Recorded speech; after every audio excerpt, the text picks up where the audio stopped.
Selanjutnya penulis membedakan teman-teman tiga cairan yang keluar dari kemaluan. Ada namanya madhi, ada wadi dan ada mani. Adapun madhi ialah air berwarna putih lagi lembut yang keluar ketika memikirkan perkara seks atau mencumbui istri. Wajib berwudu darinya, bukan mandi, dan menciprati bagian pakaian yang terkena madhi dengan air. Jadi awal terangsang itu namanya madhi. Dan ini tidak harus mandi karena belum wajib mandi. Wajib mandi kalau sudah mani yang keluar. Itu pun melalui proses klimaks ya, waktu yang lama. Di sini kami mengingatkan agar banyak mencumbui istri ketika hendak menghilangkan atau memecahkan kegadisan. Ini beliau kembali ke tata cara tadi, sehingga menambah syahwat istri dan madhi akan keluar. Salah satu kegunaannya adalah memudahkan masuknya kelamin itu sendiri. Maksudnya memang ini pelumas yang Allah SWT berikan, tapi dia sifatnya najis. Dia sifatnya najis kalau ada di pakaian. Artinya kalau dia juga keluar harus dibersihkan dan wudu. Adapun wadi adalah cairan kuning pekat yang keluar saat menahan atau merasakan beban. Wajib wudu darinya, bukan mandi.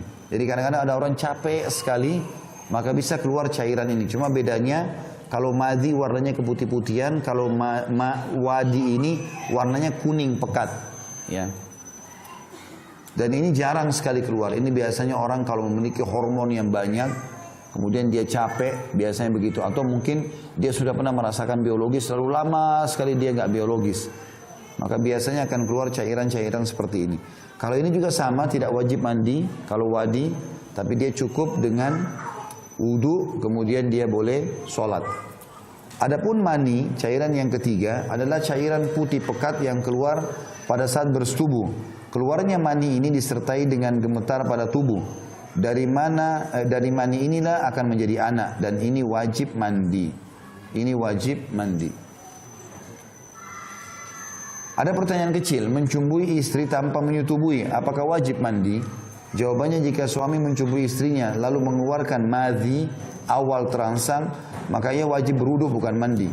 Namun jika ia mencumbui istrinya lalu mengeluarkan mani sampai dia klimaks, seperti sering terjadi kalau wanita, si istri lagi haid atau nifas, lalu dia ingin memuaskan suaminya, sehingga akhirnya suaminya klimaks mengeluarkan mani, maka ia wajib mandi. Tapi yang wajib mandi si suami saja, meskipun tidak memasukkannya ke dalam kemaluan istrinya. Ada pertanyaan lain, seorang laki-laki menggauli istrinya tapi tidak memasukkannya ke dalam kemaluan, apakah ia wajib mandi? Jika laki-laki menggauli istrinya dan dua khitan, yakni kemaluan laki-laki dan kemaluan perempuan sudah bertemu, walaupun tidak diletakkan di dalamnya, baik ia memasukkan atau tidak memasukkannya ke dalamnya, maka keduanya wajib mandi, baik keduanya mengalami orgasme atau keluar mani ataupun tidak. Jadi mandi junub ini wajib dalam keadaan kalau berhubungan biologis ya, bisa pada saat memang sudah klimaks mengeluarkan cairan walaupun tidak meletakkan kemaluan di kemaluan, atau menyentuhkan kemaluan di kemaluan walaupun tidak klimaks. Kapan kemaluan sudah bersentuhan tanpa ada kain walaupun tidak klimaks, maka wajib mandi. Itu ada hadisnya. Kata Nabi SAW, kalau bertemu antara dua kelamin maka sudah wajib mandi walaupun tidak klimaks.